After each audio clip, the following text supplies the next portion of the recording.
Morning, everybody. How are you doing this morning? That's good. My name is Brent. If you're new to SouthRidge, welcome. You're joining us in the middle of a series called Taboo, where we every week take a different topic to talk about things that oftentimes just don't get brought up in a normal church environment. And before we jump into today's topic, I want to give you a little preview of next week's topic. Next week's topic, we're going to be talking about sexual exploitation. And I have a lady coming to be part of that service who I heard speak last year. And she's a lady that runs a ministry in Toronto that rescues women out of prostitution. And so she's going to come and share. But one of the reasons I'm telling you that is we are at it because of the sensitive nature of the subject. We are going to add a bonus week of Club 67 next week. So Club 67 will be out next week. But also, I just want to draw your attention to on Monday night, not this Monday, but the following Monday night, we are going to have a special next class. And Cassandra, the lady who's coming, is going to be leading that. And she's going to be talking and sharing about how pimps and traffickers target your children, our children, online, and how you can protect your family by doing some simple things. And so if that is interesting to you, and we're going to talk about social media and some of the things that happen through social media, if that is interest to you, just go on our website under the next tab and sign up for that class. And the class is called Locking the Door to Human Trafficking. So it'll be a great evening. Cassandra has tons of experience. It'll be well worth your time to come and listen to her and interact with her. But today we're talking about a whole different thing. We're talking about the subject of singleness. And I've never done a message entirely on singleness.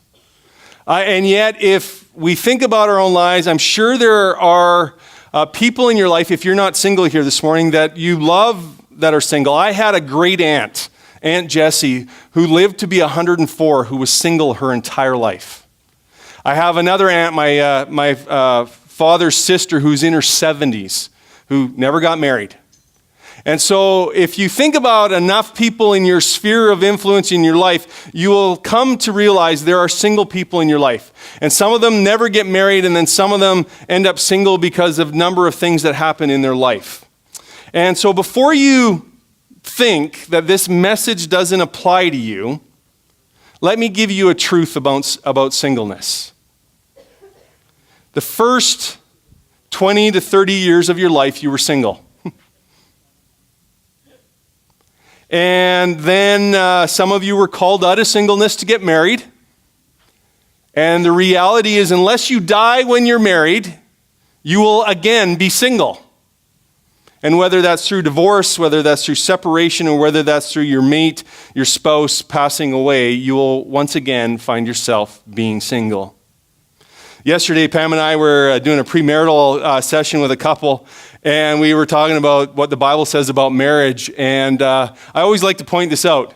But Jesus actually tells us that marriage is a time-limited thing. When you get to heaven, there is no marriage. So what is Jesus saying there? Is that we will spend our eternity single. So I think all of us need to understand that at some point in our life, we were either single in the past or we are going to be single in the future. And so there's a lot to think about this morning.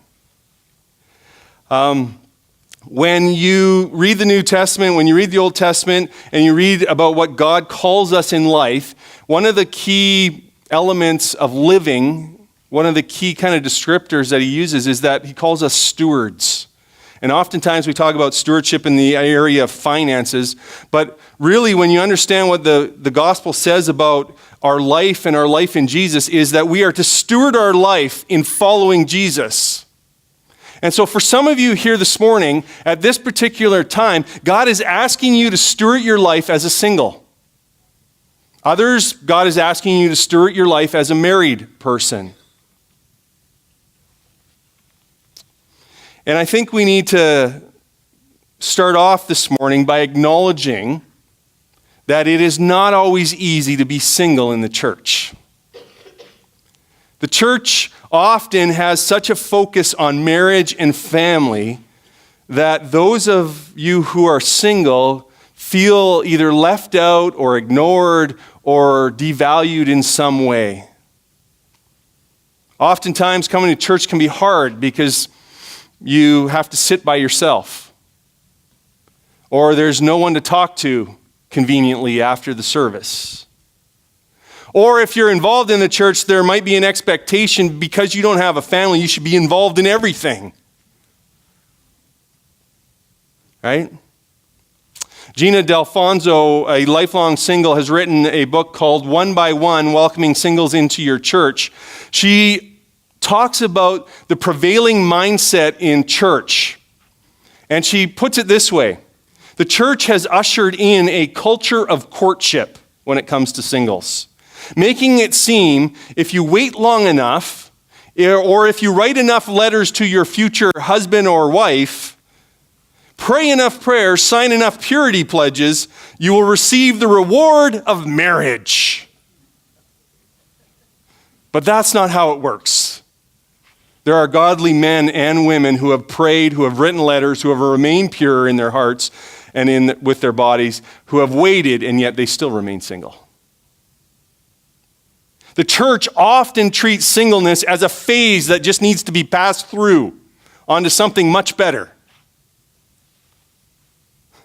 As I was preparing, I read about a pastor who was preaching on singleness in New Zealand. And he came on stage and he said to his congregation, "I want all the singles to please stand up." And so a few people got up and he looked around. He goes, no, I know there's more of you out there. Please stand up.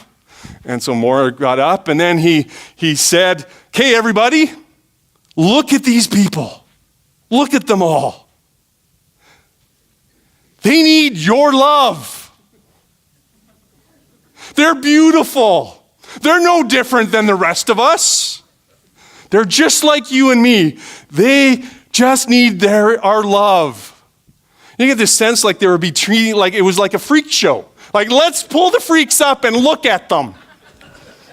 Right? Wow. As if singleness, there was something wrong with singleness, that we needed to look at them and move beyond pity to love and include them in our lives. You see, as a church, we can be incredibly insensitive to singles. So I want to give you a sensitivity lesson this morning. And if your partner is here and you know that they suffer from insensitivity, maybe just give them a jab, so they'll pay extra attention as I list some of these things. I'm going to give you some advice, and it kind of falls along the lines of advice that, like, you never ask a woman if she's pregnant kind of advice, right? That just leads to bad stuff. And all these things are from articles that I combed through that singles have said. So I'm not making this up. I'm not judging it. I'm just letting you know what not to say to singles. Because one of the things I want to do this morning is help us as a church make sure that we're a place where singles feel welcome, that singles feel a part of the church. And so let's just start off by not alienating them when we open our mouths, okay? So these are the things not to say to singles. Don't ask them why they're still single. One lady I was reading wrote, it said this: it amazes me how many people, especially married men, seem to think that it's a good question to ask. They usually say something like, why is a lovely girl like you still single? Although I'm sure it's not meant to, it comes across as patronizing and embarrassing. And how are you supposed to answer that question? Another thing not to say: don't compare your high school or college singleness to their adult singleness. It is not the same thing. You really don't understand what it means to be single as an adult, if that is your comparison. Don't ask them, "Are you gay?" Because oftentimes that's what people think. Well, you're not married, you must be gay. Right? Don't set two single friends up just because they're single and they're Christian. Like, that's That's not a good thing. Like, just because they're single and they're Christian means they should be together? And I think this one's more of a female one, because this is from a female who wrote this. Please don't complain in front of your single friends about having to have sex with your husband. If you want to have an honest conversation, she goes on to say, about how your expectations for sex have changed, by all means share. We absolutely care about that. But don't make flippant comments about how put out you are by your active sex life. Some of us are holding on by the skin of our teeth. And then this is the other flip side of what I said earlier. One of the ladies wrote, don't forget that when you say, I think I have a guy who would be a good fit for you, to actually follow through and make the introduction. She would say, how many times someone would say that to her and never follow through? And she would say, I need as a single for you to make the introduction if there is going to be any possibility of relationship there. Don't make your single friend's love life or lack of it the first thing you talk about when you get together. Don't tell your single friends that it's just about being content with their stage of life. Or say things like, I'm sure the Lord has someone out there for you. And then finally, don't assume that every single person is looking for a relationship. You see, people are single for two reasons. People are single either by choice or by circumstance. And if you happen to be here this morning and you're single by choice, I want to say a couple of things to you this morning. And the Bible doesn't have a ton to say about verses specifically addressed to single people, but some of them are found in 1 Corinthians chapter 7. And it's actually in a section or a chapter that is where Paul is talking about marriage, but he says a number of things to single people. And if you have ever read 1 Corinthians, the letter to the church at Corinth, you'll realize that when you get to chapter 7, Paul is answering a question that he has been asked by someone in the church. And the first 7 verses, what he's talking about is, and what he's addressing is the sex-crazed culture that was in Corinth. There was such a pressure to have sex in Corinth. There was temple prostitution. It was just a normal way of life. You would go to the temple to worship, and part of that worship often included sex with the temple prostitutes. And so he's coming at it in chapter 7, and he starts off by saying, you know what, it is a good thing for a man not to have sexual relations with a woman. And that's kind of what he starts off with saying, and giving the biblical perspective that sex really is saved for marriage. And that relationship found in marriage. And he goes along, and in verse 7, he says this interesting phrase, or he states this. He says, I wish that all men, and he means women too here, were as I am. But each man has his own gift from God. One has this gift and another has that. And what is he talking about there? What Paul is talking about there is that he had the gift of singleness. He had a gift given by God where he realized that he was going to be single for his life. And he embraced it.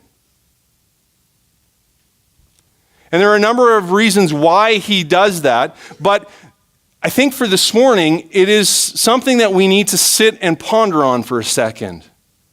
That singleness actually can be a choice.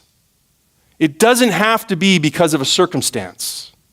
People actually can choose to be single because it is a gift that God is giving them. Paul will go on in this chapter to talk about marriage and how that marriage brings its own troubles. And that's partly why he's encouraging people to at least examine the single life. He wants to spare them from those troubles. And then he gets to verse 32. And in verse 32, He says this, I would like you to be free from concern. An unmarried man is concerned only about the Lord's affairs, how he can please the Lord. And he'll say the same thing 2 verses later to the women. And he comes to the point of why you would even consider a life of singleness, why you would make the choice to be single. And he says it comes down to the very simple fact that you can't totally give your full attention to Jesus and follow him in that manner when you get married. That's just the truth. That's just the reality of life. When you get married, there is someone else in your life that demands attention and takes away full attention on Jesus. And usually when you're married, kids follow. And so it's not just your wife or your husband, it's your children that demand that attention and take part of your time, part of your finances, part of your, passion. And if you really understand this chapter, he's not saying that marriage is bad. He's just pointing out to the reality that sometimes God asks people not to get married so that they can have their full attention on God and what he wants them to do with their life. You see, the gift of singleness is the ability to be single and not be burdened by it. The gift of singleness is the ability to be single and not be burdened by it. That's why in this same chapter, Paul will use, and you may have heard this phrase, if you burn with passion, you should get married, right? Because he's pointing out that not all of us have been given the gift of singleness. We burn with a passion for our fiance, our girlfriend, our boyfriend, and if he's saying that is you, then you need to deal with that passion by getting married. Now, I should backtrack as a father, that if that's the only reason you're getting married, there are some issues, and we need to chat about that, but that's not the message for today, okay? So parents, you can just go, phew. Brent didn't just say if you're horny, that's the only reason you need to get married, okay? Just making sure. Just making sure. Okay? I have 2 kids sitting in the service this morning, so they need to hear this. They need to hear it. Single by choice. But there are others of you here this morning that aren't single because you feel led to be single by God. You haven't made the decision to stay single because you believe it's a gift and a calling by God. There are some of you here this morning that are single by circumstance. And that circumstance may be a separation or a divorce. That circumstance might be death of your spouse, or it might even be the circumstance you just haven't found that right person yet. And you desire to get married.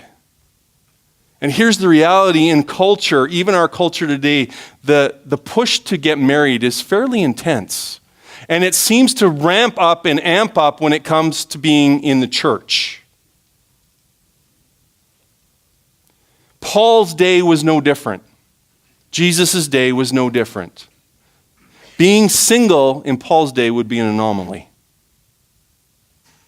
And so it's interesting that he calls us to consider that lifestyle as a follower of Jesus, when in his own culture, marriage was seen as supremely important. Although their view of marriage was a little different than ours. We come at marriage and we think love first as the foundation of marriage. In Paul's day, marriage would be seen first from a utilitarian perspective. You got married so that you could actually just survive. And so that's why arranged marriages were, the common thing of the day. Parents were marrying their children off so that their children would survive, that they would then survive as they got older, because then they would have someone to look after them, and it wasn't necessarily about love. And in Paul's day, they actually had a Roman law about marriage that stated that every female citizen between the ages of 20 and 50 had to be married, or they had to pay a tax. The only exception was for those who were vestial virgins. I just couldn't resist slipping the term vestial virgin into a sermon. Because when was the last time you heard that? And you're going, guys are thinking, what's a vestial virgin? Just so I'll save you the Google search.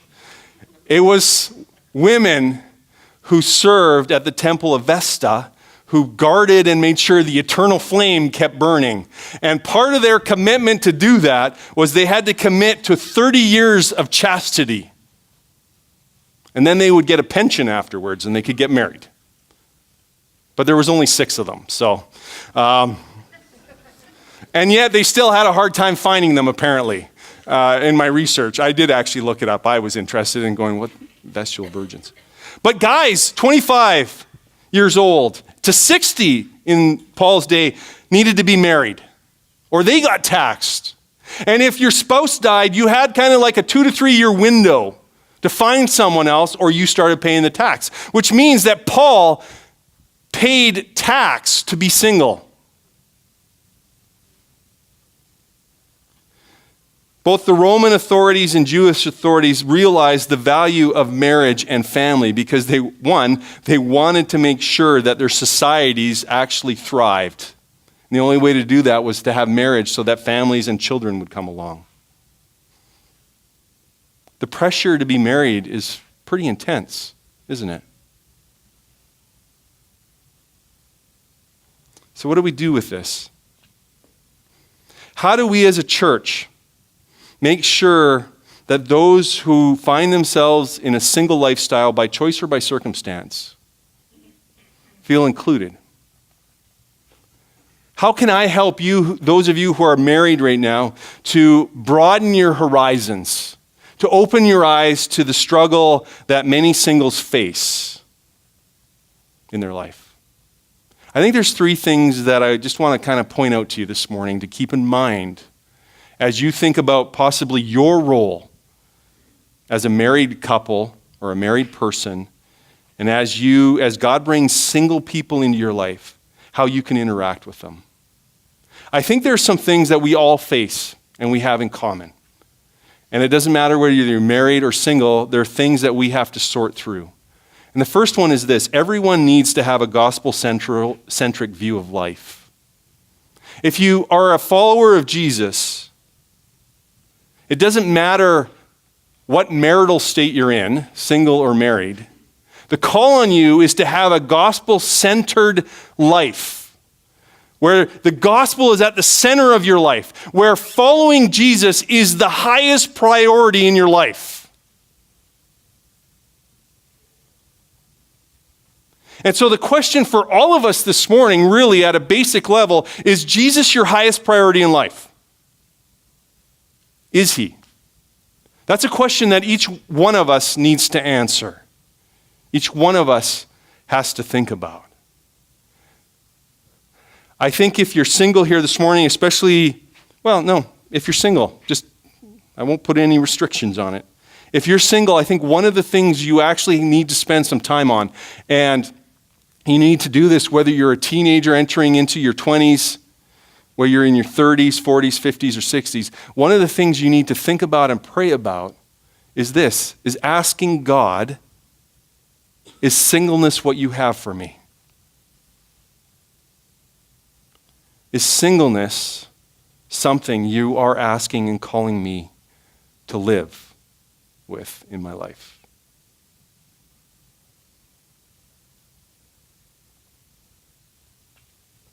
That totally fights against everything that we kind of grow up with, right? I mean, the track is you get married, have family, have kids. But I think Paul, if you understand 1 Corinthians 7, he would challenge that notion and say, first and foremost, you need to go to God and ask, okay, in following Jesus, what are you asking me to do with my life, Jesus? And maybe for some of you this morning, the answer Jesus is going to give you is, I'm asking you to stay single.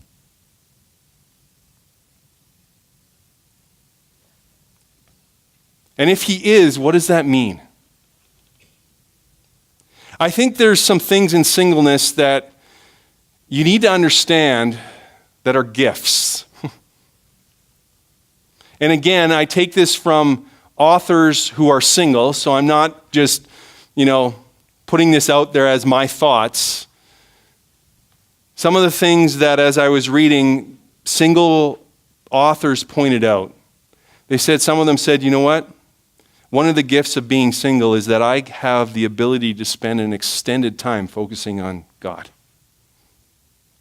And whether that's every morning when I get up because I don't have kids to chase after or a wife or a husband to worry about, I can get up and just spend my morning with God. I just can spend extra time with God. Others single write, one of the gifts of being single is that just the freedom that comes with being single. You can pick up and do anything at a moment's notice.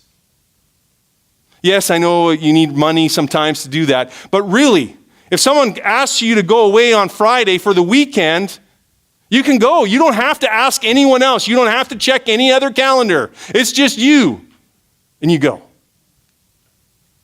You can move across the country very easily. You can take jobs all over the world without having to worry about anyone else but yourself. You also can invest deeply into different relationships and spend more time with people than often married people can, building and developing those relationships. You can also spend more time praying bigger prayers. And maybe one of those prayers is, God, please bring me a mate. Fair enough. But if you're single right now, understand what kind of gift that is to you. And here's one that you can use all the time. As a single person, you can be a blessing to others. A number of years ago, Pam and I were leading a community group, and we had two friends, two sisters that were in our group. They were single. And they blessed us unbelievably. Alice and Sherilyn, loved on us and loved on our kids. And they had an attachment with our kids where they would at least once a year say, hey, we need to have them over for a sleepover. And they would take them overnight. I think the first time it was 2, and then Jaden came along, so it was 3, and then Kieran came along, and it was 4. And they would take them overnight and take them out and do something special in the afternoon and then bring them home. And I remember this one time when Pam and I were going on one of our teams that we were sending out to Bolivia. It was about a 2-week trip, and so we were leaving all 4 of our kids behind, and they were really young. And so they were going to go stay with my in-laws. And Allison and Sherilyn went and bought presents for each one of them for every day that we were gone. So they gave us this huge box for them to take up to Houston. And every day our kids got to open a present while we were gone to Bolivia. What a blessing. As a single person, there are some things that you can bless others with that married people just can't do. And maybe God is asking you this morning to just look around your life right now and the lives that you're involved in, and is asking you, hey, use your singleness as an opportunity to bless someone else this morning. I think not only does everyone have to have a gospel-centric view of life, I think there's another piece. Everyone faces fear and loneliness. It's not the sole purview of being single to have fear or loneliness in your life. There are lonely married people. And I think it's important to realize that both those things can be true no matter what your marital state or non-marital state is. And we don't have time to go into talking about this in great detail, but I'll just say briefly, if you are here this morning and you're single or if you're married and fear is something you're wrestling with, the same kind of steps are true for both of you. And your fear might be over different things, fear of not getting married or fear of providing for your family or whatever that fear is, but it all comes down to the same kind of things that you have to walk through and process. And when you're dealing with fear, one of the things you have to do is you have to come to the place where you trust fully in the goodness of God. And you trust that God will provide for what your needs are, not necessarily always what your wants are. You need to get rid of those fearful thoughts and fill your minds with the truths of Scripture. And instead of dwelling on the fearful thoughts that come in, you need to fill your mind with the promises of God. you also need to come to the place where you can rest in God's purpose for your life. And whatever that purpose is right now, you need to be able to just say, okay, God, I'm okay with being right here, right now, and I'm just going to do what you're asking me to do. Loneliness is a hard thing. I read an article by Margaret Wendt that was printed in the Globe and Mail last year. And the title of it is The Awful Truth About Being Single. And this is not a Christian perspective, but she's writing this. She just basically laid it out and she said they're incredibly lonely. And she made this interesting statement. She said this, saying you are lonely is worse than saying you have cancer. People just don't want to hear it.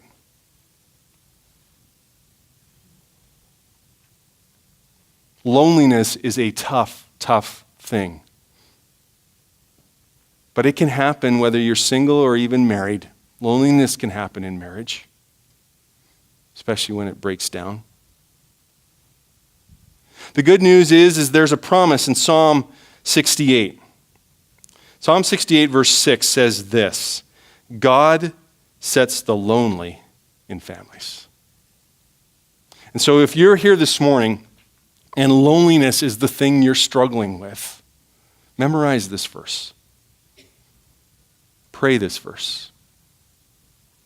And if you aren't in a family yet, pray that God would set you in a family.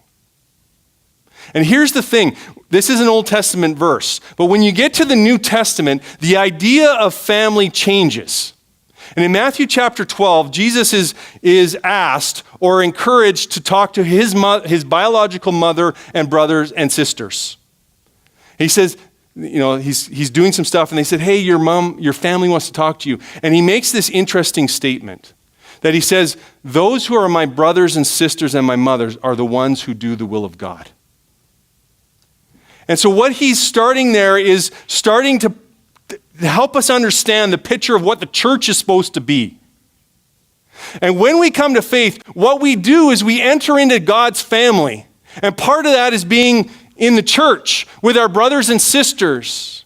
And so when I read Psalm 68 verse 6, and I understand it from a New Testament perspective, what God is saying there, I believe, is that God will set the lonely in family, and he does that in our day and age when Christians come together and he sets them in the church. The church. And so that means that there is an onus on us as the church to embrace those who are lonely, to include into community those who are hurting. That's on us. You see, I believe everyone needs community. Everyone needs community. How else do we live out the 50 plus one another's in the New Testament where we're commanded over and over a number of things to do, but we can only do it when we're doing it with others? That includes single people. We need, as a church, to respond to those who might be lonely, those who are facing special circumstances, to include them into community. Because we ourselves know how much we need community too. So what can you do practically? So if you're married here this morning, this is for you. As you think about the single people in your life and the single people in our church. If you come into the service on a Sunday morning and you see a single person sitting there, why not invite them to sit with you? Or give up your spot, because I know you all have claimed your own spots, which you think that chair is yours for perpetuity. How about you move from your spot this Sunday and go and sit somewhere else? Right? I know, I could take attendance on Sunday morning. Just by looking, I can tell if you're here or not, because you always sit in the same spots. Okay, there are a few of you who are rogue and you move to other spots. I understand that. I have my eye on you too. But I'm just kidding. But invite that person to sit with you. My wife complains about this to me sometimes. Not complains, she just mentions it. She is what we call a church widow or a pastor's widow. I very rarely sit with her on a Sunday morning because I'm getting ready to come up here. I'm up here, and then after the message, I go and sit in the front row so I can come back up and close the service, right? It's only on the times when I'm not speaking that I have a chance to sit with her, and even then sometimes I get called away to do something. She understands what it's like to sit by herself on a Sunday morning, and she's not even single. If you see someone by themselves, whether they're married or not on a Sunday, why not just invite them to sit with you or go sit with them? If you have single friends, send them a text message this week. Just saying, hey, how you doing? Pray for them, even better. And then tell them, hey, I prayed for you this morning. How's life going? How's life treating you today? Just reach out to them to let them know that you care about them. Open up your community group to singles. Take stock. Who's in your community group right now? Is it all couples? I'm letting you know right now that you're missing out on the fullness of what church can be if you don't have singles in your group. This is a challenge to me because my community group has only couples in it right now, so I'm speaking to myself. Include your single friends in your family's activities. Invite them over for lunch, even if it's just one person, right? I was reading one guy, he said he'd been going to a church for a while and been there for a while, and then he brought a friend one Sunday, a female friend, to church. And he was talking with this couple that he kind of knew, and they invited both of them to come over for lunch afterwards. And his thought was, why didn't you invite me before? When I was just here by myself on a Sunday. If you have single friends, invite them into your life. Call them up on Friday night and see what they're doing. Have them come over and watch that family movie with you. Include them. Don't be afraid to. Kevin Strickland, in writing on this, says, I think the one universal truth I've seen in the church is the desire for meaningful connection. Sometimes people can hide behind the connections they already have, and this causes me to feel isolated. But when one of us is brave enough to reach beyond those walls and beyond the pride that separates us, that is when I have experienced meaningful connection. With that said, I have been in some brave churches and some not so brave churches. I was only truly changed in the brave churches. Let us be a brave church when it comes to singleness. Let us be the ones that reach out and understand that everyone has a gospel-centric mandate. That God asks every single one of us to live a life for Him. And that may look differently for each one of us, but that call is still the same on us. That every single one of us has moments where we have fear and deal with loneliness. And that every single one of us needs to find community and connection in some way. Let us be the body, the family that God wants to place the lonely into. I think the thing for us today to look at is, who has God brought into your life that you can invite into your life, especially if they're single? That's the church I want to be. I want to be part of a brave church that steps out of their comfort zone and changes people's lives because we're willing to get beyond just doing things as normal. What about you? Let me pray. Dear Heavenly Father, we thank you today as we come before you. Lord, I thank you for the singles in our church. Lord, some of them are single because they've chosen to be single because they feel that's what you're asking them to do. Lord, there are others here this morning who are single by circumstance, and Lord, they're trying to deal with a number of things, and they're calling out on you. They're asking you for guidance. They're asking you for sustaining them. They're asking you for your future plans for their life. And so, Lord, I just pray that you Speak to them. Lord, I pray for those who are single right now to be able to just understand what a gift that can be in this moment of their life, and to evaluate how they're using and stewarding that aspect of their life right now. Lord, for those who aren't single, help us to truly understand and reach out and connect with those who are. Help us to be sensitive in how we talk and what we say. But ultimately, Lord, I pray that all our actions would come out of the love that you call us to do in our lives. You call us to live and follow you, and that means we need to love those you bring into our circle, our living. Lord, today, this week, as we've been mindfully brought into attention singleness, help us to focus on those singles in our life and include them in our life. In Jesus' name, amen.